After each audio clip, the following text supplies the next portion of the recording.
Alright, we're going to try this one more time. I had a new microphone and cannot get it to work right. So I'm trying this old AKG. We'll see how this works.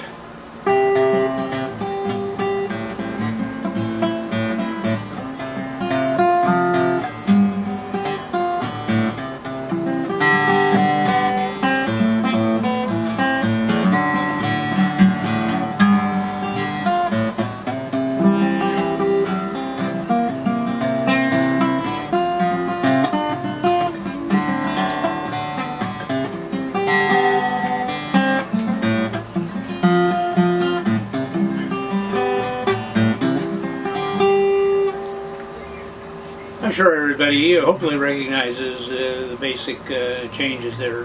Dylan's old chestnut, don't think twice. Somebody on one of the forums said that they couldn't find a decent tutorial tab or whatever for this old song. They said that everything was too simple, too simplified. So I've not attempted a tutorial before.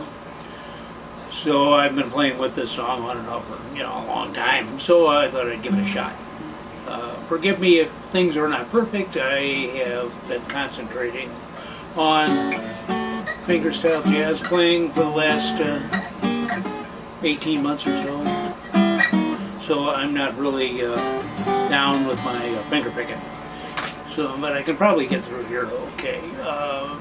What we'll be talking about is Travis picking, or pattern picking. Pattern picking is probably the better description of this style of playing. Merle Travis was a sophisticated musician. He played complex chords, he played complex arrangements, he wrote complex arrangements, but he got associated with this style of playing, I guess, from the folk revival, where some of his songs, like Dark as a Dungeon, became popular hits. So people started calling this Travis picking.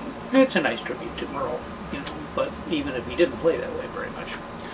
So anyway, what we're doing here is basically a repeating pattern that just plays over and over again.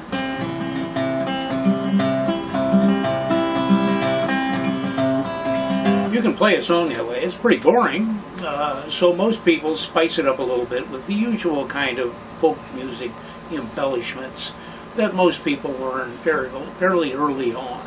You can do your bass runs.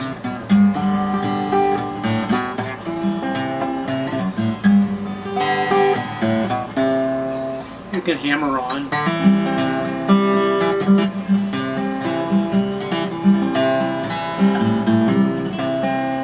You can pull up.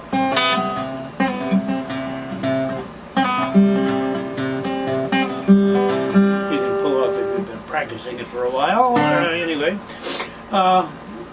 those kind of basic embellishment techniques make the thing sound a little fuller and more interesting.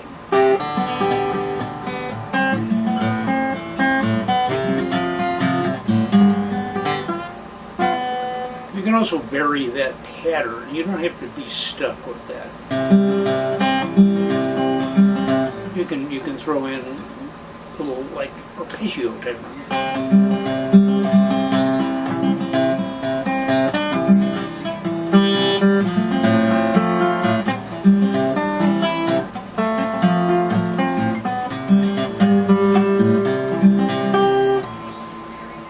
Whatever works. I encourage experimentation.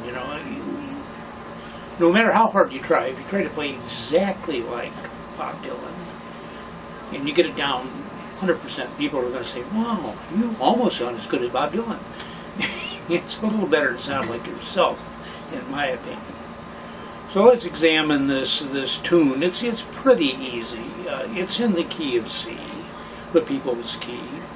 And we start out with the high E string fretted on the 3rd fret with the pinky.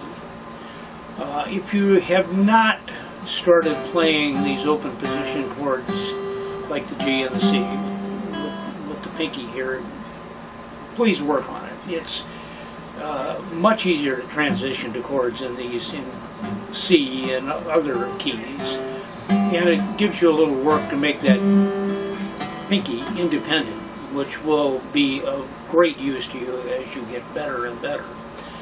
A lot of people disregard it entirely. They play solos and everything, you know, with just 3 fingers.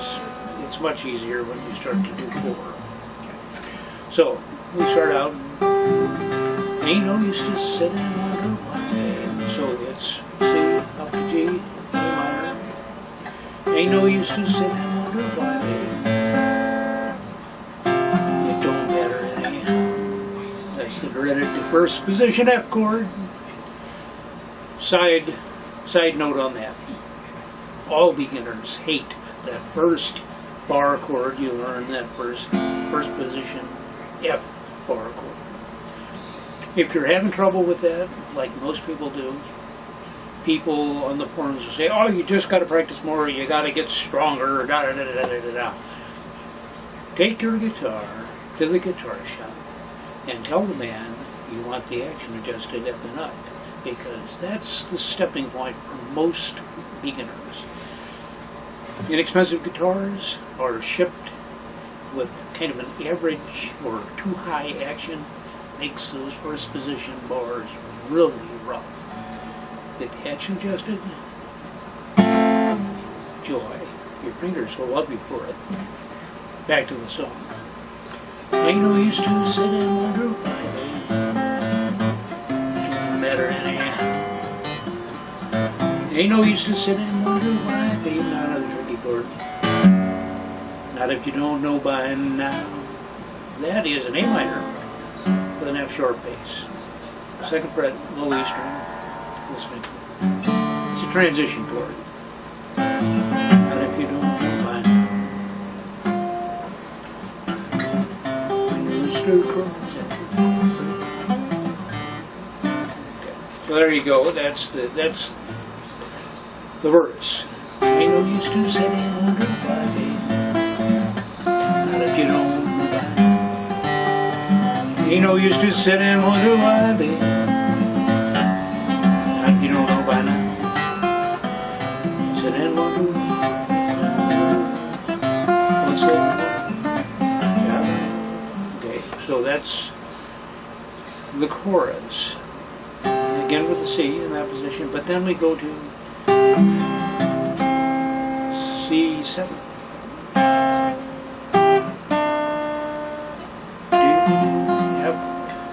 F6th.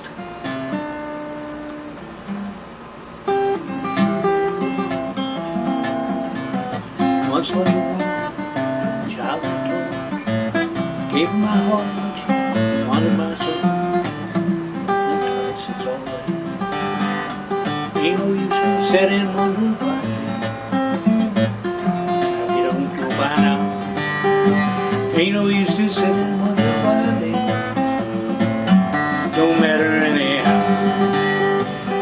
It's a little way down. Once loved a woman, child I told, gave her my heart, but she wanted my soul.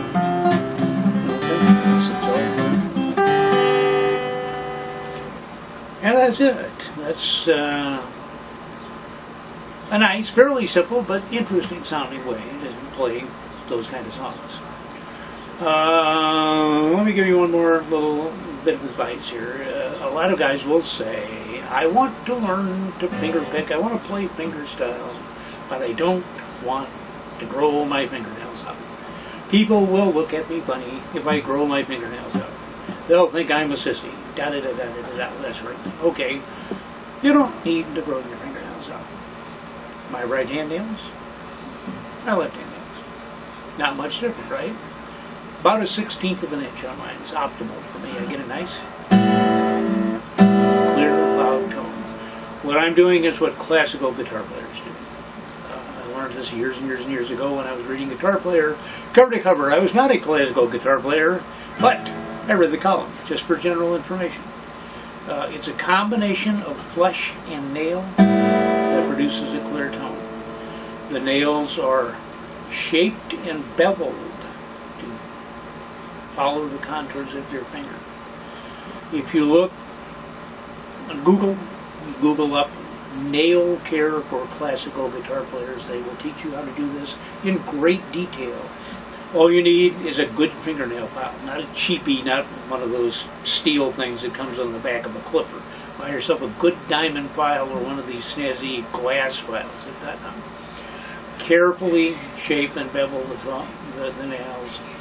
Make sure that you do it a lot because your nails grow, and the longer they get, the more likely they are to snag, break, crack, whatever. If you keep them at the optimal level, they're actually pretty durable because they don't protrude past your finger. And if you do break one, well, you're kind of out of luck. Some people that play a lot like this go to great lengths. You know, they wear gloves in the shower and things like that. I don't do that. If I break a nail, I flat pick.